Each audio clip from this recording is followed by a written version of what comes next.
اللہ نے اپنے آخری نبی صلی اللہ علیہ وآلہ وسلم کو تمام جہانوں کے لیے رحمت بنا کر بھیجا۔ آپ نے اپنی حیات طیبہ میں بہت ساری ایسی مثالیں پیش کیں۔ ایک دفعہ جنگ حنین کے بعد آپ واپس طائف کی طرف جا رہے تھے اور آپ کی اونٹنی کے ساتھ ساتھ حضرت ابو رحم غفاری کی اونٹنی بھی ساتھ چل رہی تھی۔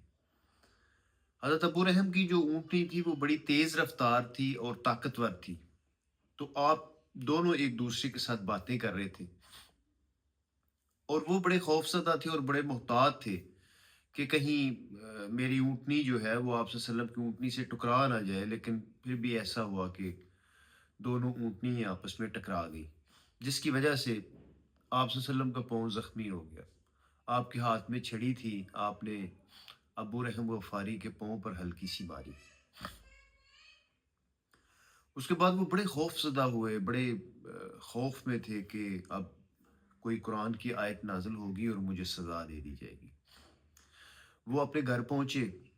اسی خوف میں، اسی پریشانی میں وہ گھر نہ ٹھہر سکے اور باہر نکل گئے۔ جب شام کو گھر واپس آئے تو گھر والوں نے بتایا کہ رسول اللہ صلی اللہ علیہ وسلم آپ کی تلاش میں گھر آئے تھے، تو اور خوف زدہ ہوئے، ان کے خوف میں اور اضافہ ہوا اور وہ فوری طور پر نبی صلی اللہ علیہ وسلم کے پاس مسجد نبوی میں پہنچے۔ آپ نے جب اپنے ساتھی کو آتے ہوئے دیکھا تو اس کو دیکھ کر مسکرائے اور کہا کہ ابو رحم، میں نے تمہارے پاؤں پر چھڑی ماری تھی، اس کے بدلے میں تمہیں